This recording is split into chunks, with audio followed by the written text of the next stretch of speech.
జై వీరబ్రహ్మ జై గోవిందమాంబ జై. నేను మీ కృష్ణమాచార్య. శ్రీ బ్రహ్మపదం 2025 సంవత్సరం జూన్ మాసం వృశ్చిక రాశి వారి యొక్క రాశిఫలం. శివాయ బ్రహ్మణే నమ. వీరబ్రహ్మేంద్ర స్వామినే నమో నమ. జై వీరబ్రహ్మ జై గోవిందమాంబ జై.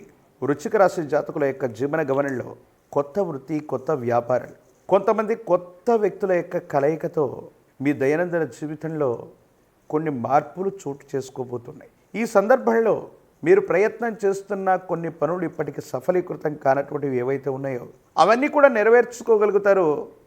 కానీ కొన్ని సందర్భాల్లో మాత్రం జీవితం ఒక పరీక్షా కాలమా అన్నట్టుగా మీరు చేసే ప్రతి ప్రయత్నంలో కూడా కొన్ని ప్రతికూలవంతమైనటువంటి స్థితిగతులు కూడా ఉంటాయి. వృత్తి, ఉద్యోగ, వ్యాపార సంబంధమైనటువంటి అంశాల్లో మార్పు అనివార్యమయ్యే అవకాశం ఉంది. మీ కెరియర్లో మార్పును మీరు కోరుకుంటారు. కొత్త వ్యక్తుల యొక్క ప్రమేయం, వారి సలహాలు, సూచనల ప్రకారం ఒక్కొక్కసారి మీరు తీసుకునేటువంటి నిర్ణయాలు వివాదాస్పదమయ్యేటువంటి అవకాశం ఉంది. కాబట్టి ఎవరు ఎన్ని చెప్పినప్పటికీ కూడా మీ ఉద్యోగం విషయంలో, వృత్తి విషయంలో, వ్యాపార విషయంలో 1-2 సార్లు ఆలోచించి మాత్రమే నిర్ణయం తీసుకోండి. జీవితంలో చాలా ఉన్నతమైనటువంటి స్థితిగతికి వెళ్ళడానికి మీ చుట్టూ అవకాశాలంటూ వస్తూ ఉంటాయి. వాటిని ఎప్పుడు వినియోగించుకోవాలో, సద్వినియోగం చేసుకోవాలో ఆలోచించి నిర్ణయం తీసుకోవటం వల్ల అనుకూలవంతమైనటువంటి ఫలితాలు వచ్చేటువంటి అవకాశం కనపడుతూ ఉంటుంది.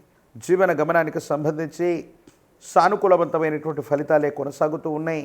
కుటుంబపరమైనటువంటి అంశాలు, జీవిత భాగస్వామికి సంబంధించిన స్థితిగతుల్లో మాత్రం కొన్ని అంశాల్లో వాళ్ళు మిమ్మల్ని విభేదించటం, కోపం, ఆవేశపూరితమైనటువంటి ఆలోచనల వల్ల భార్యాభర్తలకు సంబంధించినటువంటి దాంపత్య జీవితంలో కొన్ని చిన్న ఇబ్బందులు ఏర్పడే అవకాశం ఉంది. సంతానం కోసం ప్రయత్నం చేయండి. సంతాన సంబంధమైనటువంటి సౌఖ్యం లభించేటువంటి అవకాశం ఉంది. ప్రత్యేకించి వారికి సంబంధించినటువంటి క్రమశిక్షణ, ఉన్నతమైనటువంటి విద్యా, ఉద్యోగ సంబంధమైన స్థితిగతుల గురించి మీరు ఎక్కువగా ప్రయత్నాన్ని అంటూ కొనసాగించేటువంటి ప్రయత్నం తప్పకుండా చేయండి. ప్రత్యేకించి ఈ రాశి జాతకుల యొక్క జీవన గమనంలో కుటుంబానికి సంబంధించినటువంటి వ్యక్తులతో అనవసరమైనటువంటి ఇబ్బందులు అవ్వచ్చు, విరోధాలు కొనసాగేటువంటి అవకాశం ఉంది. ఎందుకంటే కొన్ని సందర్భాల్లో వారసత్వ సంబంధమైనటువంటి పరిస్థితులు, వారసత్వ సంబంధమైనటువంటి ఆస్తులు మీకు కలిసి రావటం,